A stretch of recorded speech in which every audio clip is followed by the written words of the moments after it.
For workplace harassment and failure to pay overtime, but mainly the biggest deal here was the harassment. What's good about your boy Hockey? And today we're back to It's Getting Scary for Lil Uzi Vert. I heard there were some allegations that have been thrown on Lil Uzi Vert, and I hope they're not true, but I don't know. He ain't made music in a long time, so if they are true, get him up out of here. Looks But like Lil anyways, Uzi let's Vert get is into it. Drop a like, comment, subscribe, road to 500. Let's go. I don't know why I did that. Oops. back into it just as I'm finishing up a video on Love is Rage. So unfortunately, we got some bad news here. And that is Lil Uzi Vert's lawsuit, which this was one of the quickest turnarounds of a lawsuit that I've ever seen. It was almost as quick at no, I would it was not as quick as the turnaround of the Cassie Diddy lawsuit, but here it was the second closest. And this started off with some crazy accusations against Lil Uzi Vert, and I wish I could say I were surprised, but we're going to go through a couple of them.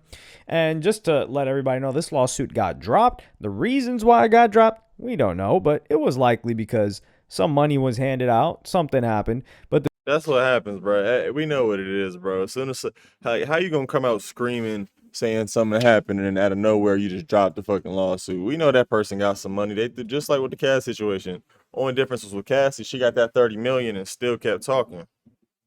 She ain't stopped talking. So, let's see what they're talking about. People that were named in this lawsuit is Samir Woods, who is Lil Uzi Vert and Lil Uzi Vert's company, but also Roc Nation LLC. And the complaint was for workplace harassment and failure to pay overtime, but mainly the biggest deal here was the harassment. And when you just look at the introduction, you're like, whoa, this is already crazy.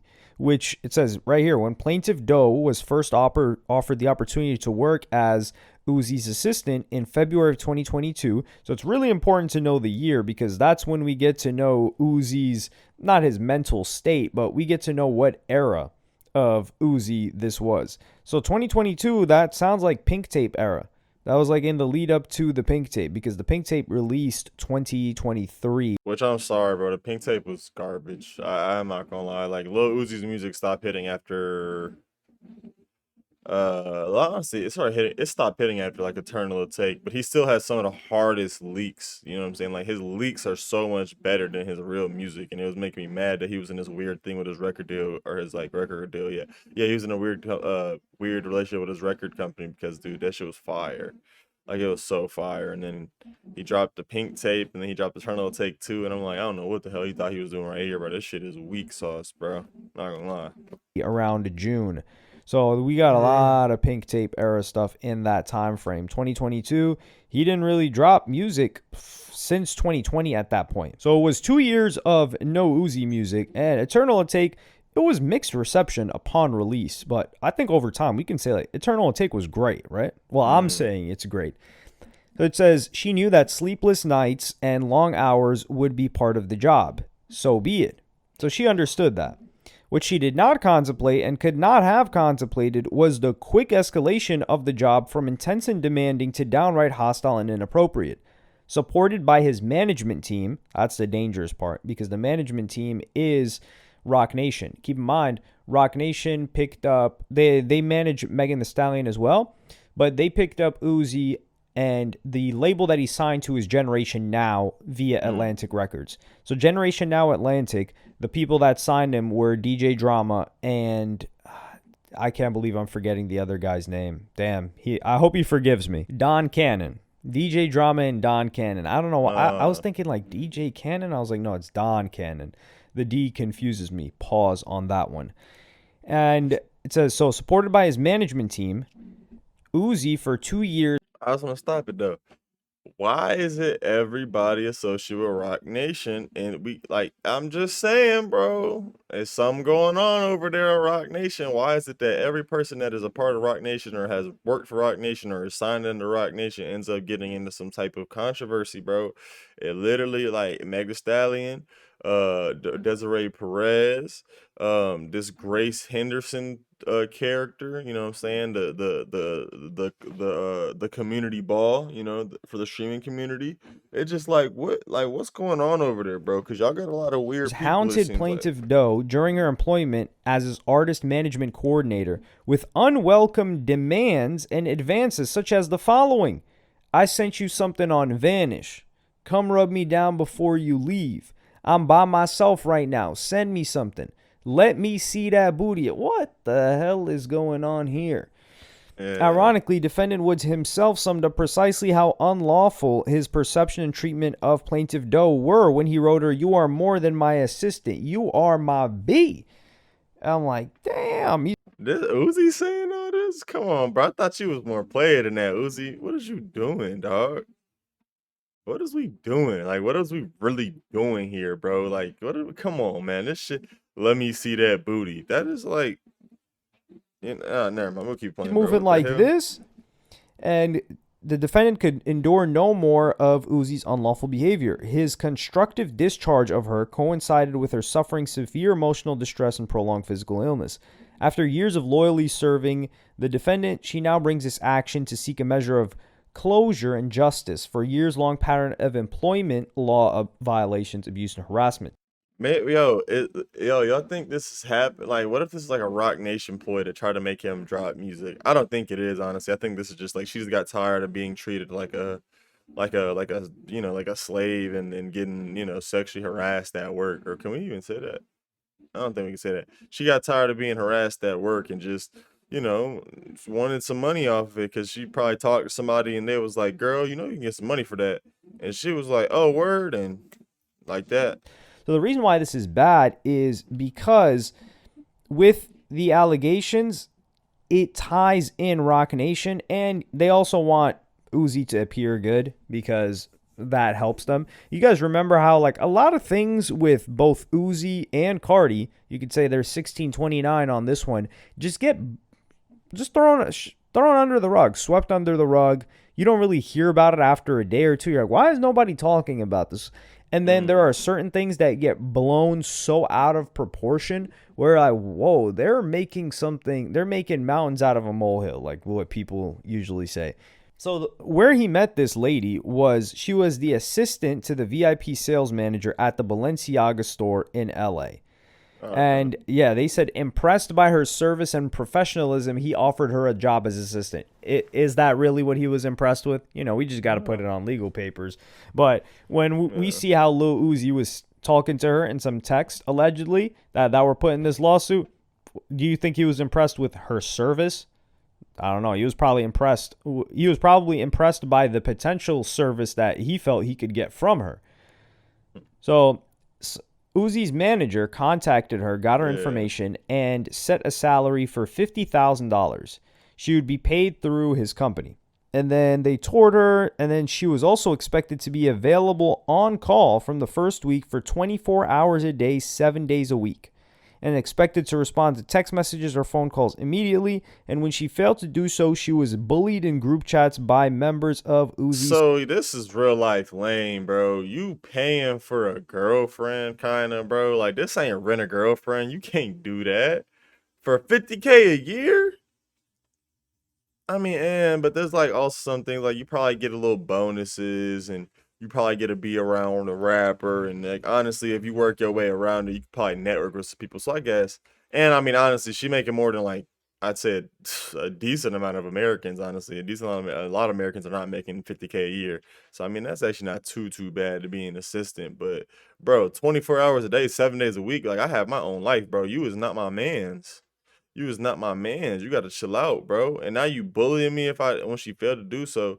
I'd have been left. You tripping out here, bro. What the hell? Team. Overly This tripping. is already... This is Overly tripping. the assistant job is such a... Dude, this is people. I remember that girl, Quinlan Blackwell. She got a little bit of backlash for this, where she was saying, like, oh man, streaming, that feels like, being in chains. Dude, being an assistant, that feels like being in chains because you're not getting you look at Diddy's assistants, right? They were getting paid a decent salary, but does it really end up being a decent salary when you're on call 24 hours a day and this guy's cleaning up after freak offs? Like, come on, dog. Now, I'm not saying Uzi. Oh, he was cleaning up after freak offs is crazy. Like, yeah, bro, I done heard that about another assistant, like the Amelia Rujo or whatever her name is. You know what I'm saying? The OF girl that we talked about. I think that was my last video that I uploaded. Her assistant came and was like, yeah, like, there's not too much that I dislike, but I don't like changing your bed sheets because there's always white stuff on it. Like, that's not good to hear. Got white stains all over the sheets, over nasty, dirty ass. Was doing that. I Oh, would never say Uzi's doing that. But I'm just saying being on call for a rapper who has mood swings, who is on, different types of drugs, all of this stuff that's going around them, it is chaotic and it probably sounds cool for a little while, but mm. then, reality starts to set in. So she would even say like she would be working sometimes 12 to 39 hours straight on the road when he was doing a festival tour circuit. So she would have Uh, to buy and deliver food, pack his bag with clothes and toiletries, things like that. That's like luggage, making sure that it was transported. This is assistant stuff. We can expect that from her. But mm. then it says she started comparing her hours. This is also the funny thing. He had her bring in weed, tobacco, and also rolling papers, all that, also vape pens, and it looks like Uzi's favorite bottle is the Casamigos. Looks like he messes with that heavy. And then she I would ain't drank in like a year, but I think the last thing I ever did drink was Casamigos. It's not bad liquor, honestly. Especially if you get like real expensive stuff, it's not really bad. But like at all times during his parole. So I mean, it's not like we ain't know that Uzi did what wasn't a junkie. Like we've been knew that bro was a junkie. was saying like, "Yo, my hours are not adding up with this $50,000. Hell This no. does not make sense." And then she got shut down by Uzi's manager, who was saying like, "Nah, she was only supposed to get 50K," which is it's like, okay, I guess. But after the 2022 era happened, 2023 is when she is claiming that the harassment began. So on February 6, 2023, she got a call from a senior vice president at Roc Nation who invited her, and he offered her a salary of $75,000 through Roc Nation via his management team. So the management company was going to pay her salary to deal with Lil Uzi Vert. So she was kind of working for Roc Nation, I guess officially, because they would probably handle all the business behind that. But after another meeting when she met with the CEO, Desiree Perez, What? This is what I mean, bro. Come on, bro. How many times are oh my god, bro. What do I say? I don't even know if I could really say her name or put her name on camera without trying to like or without my video getting taken down. That's how evil and uh just scared Desiree Perez is, bro. You know what I'm saying? But she met her and requested a salary. Plaintiff met request $100,000 and offered a relocation fee of $5,000, while explicitly citing that the compensation was to start. she requested a salary, and that was just to start. So they doubled her salary. Doubled it. However, Uzi probably heard about that. I don't even know if he knows what happened to her salary. But this is when he started to send her a bunch of messages. So some of the messages were, "Can you stay with me today? I'm going to go to hotel just to sleep later though. I will be nice." What do you mean by that? "Just want to sleep. I don't like sleeping by myself. I won't touch you. We are literally not going to do ish, girl. I can control myself." It's also like, dog, like what's going on here? And yeah, so she refused and she said like, "Hey, I'm not going to do that."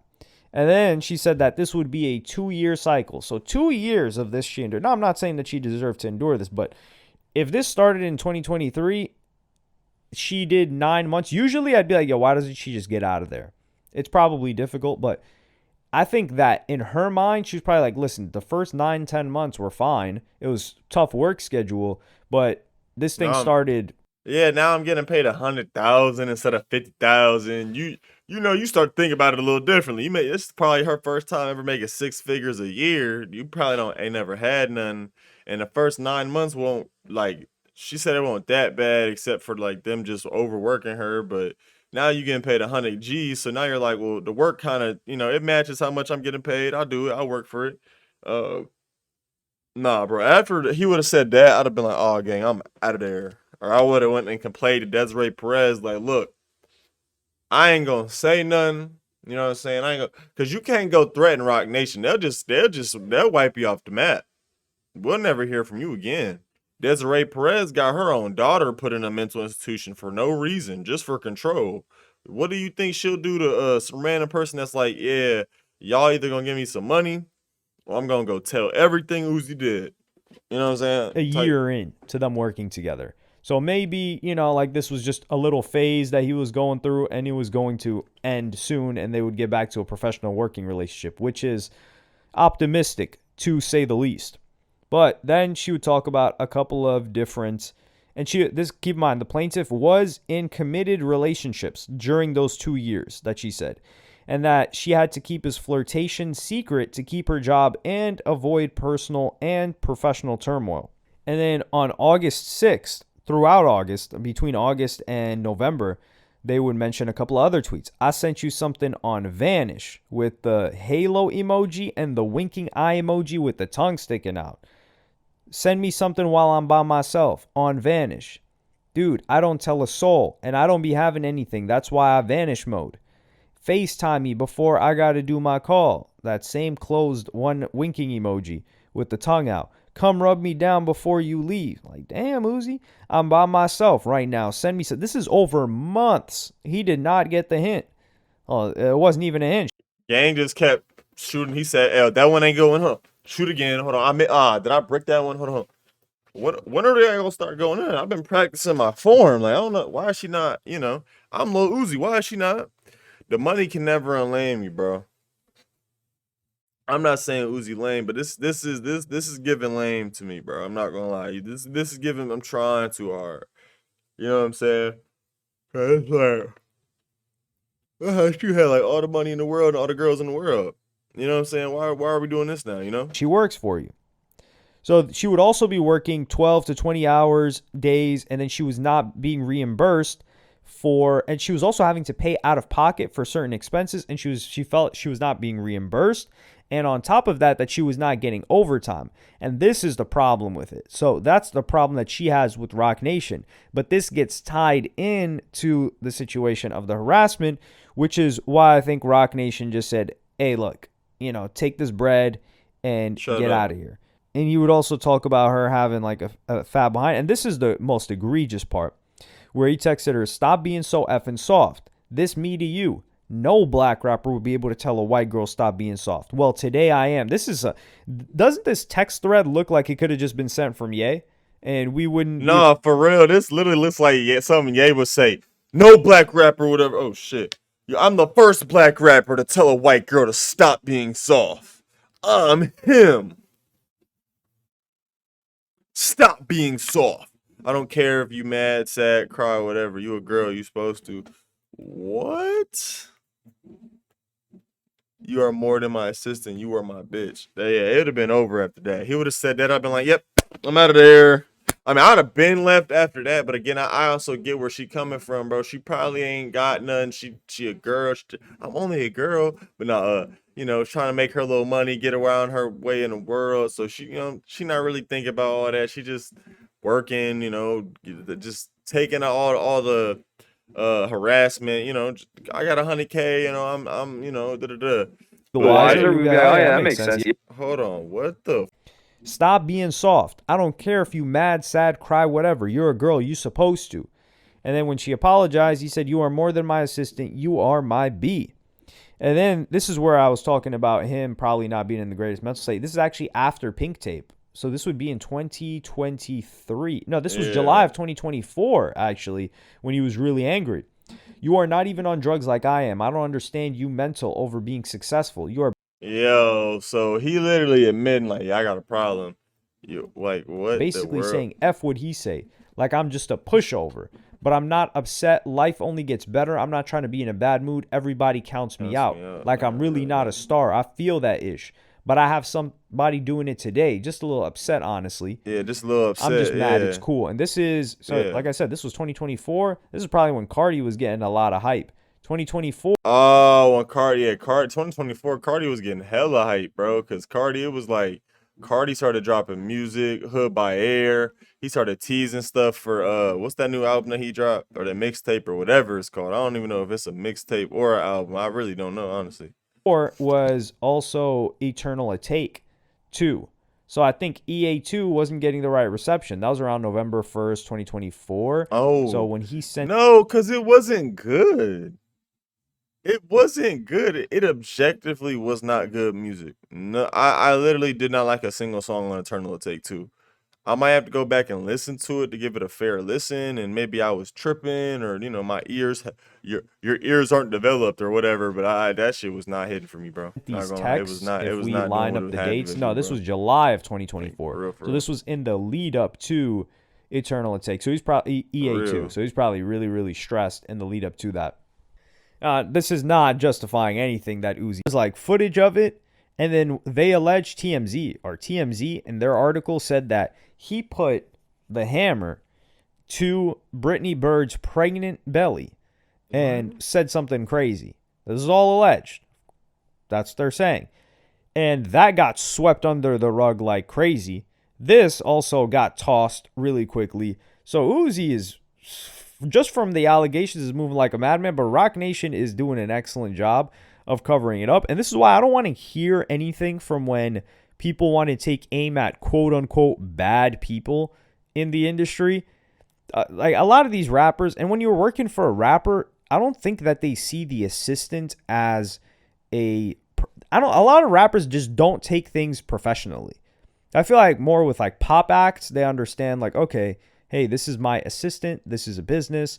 My assistant does assistant things. In rap, they're like, yo, my assistant, especially if I picked up my assistant because she's fine or because I think she's fine, that she's entitled to get with me or she owes me that, which is like, this is a huge boundary. And this reminds me of I forgot what season it was of Suits, but when Harvey, I think Donna leaves and Harvey's looking for a new assistant. And then there's two assistants. One that is really, really good and is older and she's made to be unattractive. And then there's one that is like younger and she's supposed to be really attractive and she's decent at her job too. And what Harvey does is he takes the one that is quote unquote ugly and he hires her because he's like, there's no temptation there with her. There is no, like, he knows she's going to be on point and that's just Yep. going to make him do his job better. But looks like Uzi wasn't thinking about it like that. But Yes, I just think it's kind of crazy. I feel this makes me feel bad for certain artists that do less crazy. Like when we look at the history of Uzi and Cardi and the allegations that they've been hit with, DaBaby lost his career for a couple of words on stage. Like that is how DaBaby's at the peak of his career. He says a couple of words on stage that people blow out of proportion. The words that DaBaby said was, yo, if you if you slobbering on knob in the parking lot, or if you got AIDS or something like that, and people took that as him attacking people that are like doing fruity activity, which I don't. bro. I'm gonna say this: half of the industry is fruity, so him saying that, a lot of people's egos probably got hurt. Why is he talking about my people like that?